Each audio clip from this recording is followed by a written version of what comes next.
Hello everyone. Today I am just sharing with you a small swap that I am doing with Belinda Coombs. Belinda asked if we could do a fabric postcard or is it an IC information card, and so I've made one for her, and this is the fabric postcard I've made for her, and I've used the same ingredients, I guess you could call it, as I used for her the mini file folder that I'm sending her as well. So I've got the lovely fabric underneath the lace, and because I think that looks quite pretty, I really do like the effect, and Belinda likes pastel colours and shabby chic. So this is what I've made for her. As I said, I've used the fabric, the lace, I've used some beautiful wedding appliques from Sharon. Thank you so much, Sharon. And also this one here and this one here are from Crafty Irina. Thank you, Irene. I have some little satin flowers tucked in there that are my own, and some tulle that I stitched to the picture, and then I folded it back around, and then I've just used some pearl beading all the way around and have a little fabric flower with a flat back pearl here. On the back I've used I'll just take that out. There's the fabric, as you can see, and I've used some vintage rickrack around the edge. There's the lace, and I've just put some organza underneath that just to give it extra strength, and stitched it together down there with some of this fuzzy fibre that I also used on her file folder. I have my information card here, and I can show that because it has the my PO box, not my home address, but I've used, I love this paper. It's got like a velvet, oh, I forgot the name, what you would call it, but it's like it's almost like a damask type effect, but it's got a nice velvet feel to it. I've zigzagged it all around. I've used cardstock on both sides, and in the middle I have sandwiched a piece of organza.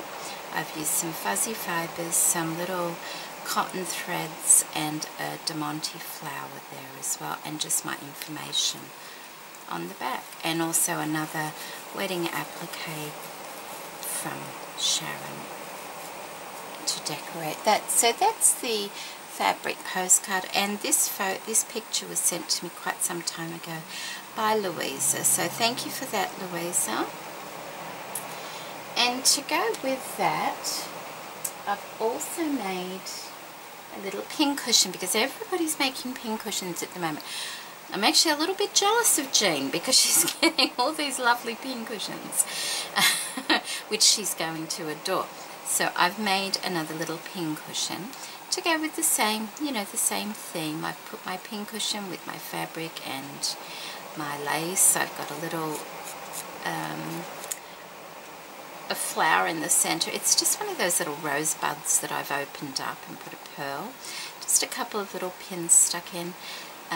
Some gathered pink lace, and a little bit of, it's almost a creamy buttermilk color lace in between there, and I like the effect that that gives.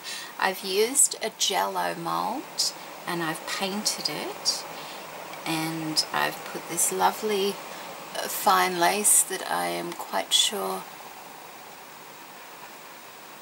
I actually think that was from Irene from Seriously Scrappin' quite some time ago. I have my pearls.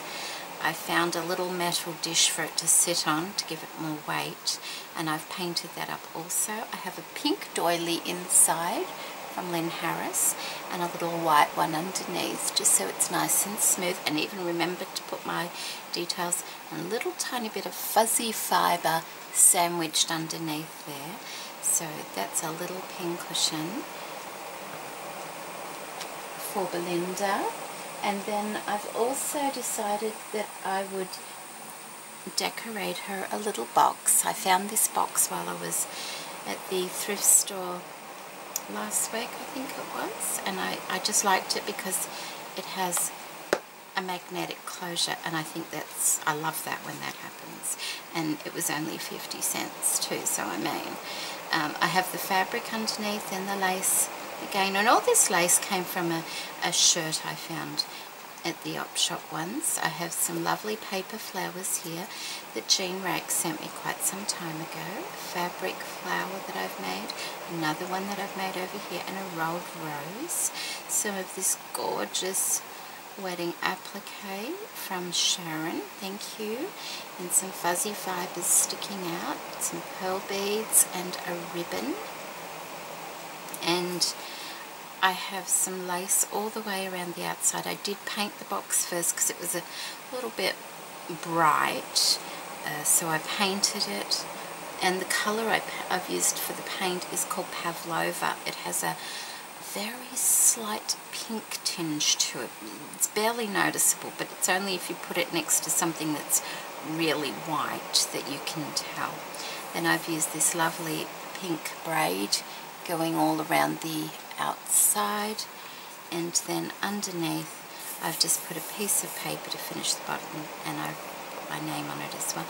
And I have got some things in there, but I'll take them out to show you the inside. So I have some paper here, and I had to it had a ribbon there to start with, but it was bright pink, and I thought, oh, I'll just paint it, but it looked awful. So I took it off and put my own soft ribbon there, so I had to lift the paper to do that. So I have a wedding applique here again from Sharon.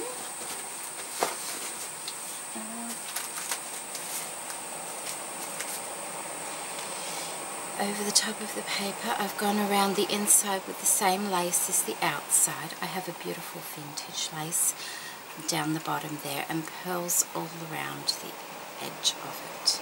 So that's the inside, and as you can see, it has a lovely little magnetic, I think it must be all around the edge or something. So that's the little box that I've made for her. And I've just made I've made a couple of little flowers for her, just using the same laces and fabrics and things that I've used everywhere else. And this little thing, this little white like stamen thing, was actually from Lisa's craft shop, so thank you for that, Lisa. So they're going in there as well. And then lastly, I made a little hanging love heart for her using the same materials once again. And this is just, I've made eggs like this before, and I just thought it would be a nice little gift. And you know, Valentine's Day is coming up as well, and it's the same on both sides. And I've also put together a quick little how-to tutorial on how I made this. It will be in, what do they call it, time-lapse. I'll speed it up just a little bit because I don't want this, I may speed it up, we'll see how long it is, the actual tutorial. If it's too fast for you and you can't watch it, go to your settings on this video and you can slow it down. It's quite easy to slow a video down if you can't watch it fast. So they're my little gifts for Belinda, along with a few goodies that I'll be sending for her also. So thank you so much for watching, everybody, and take care. Bye.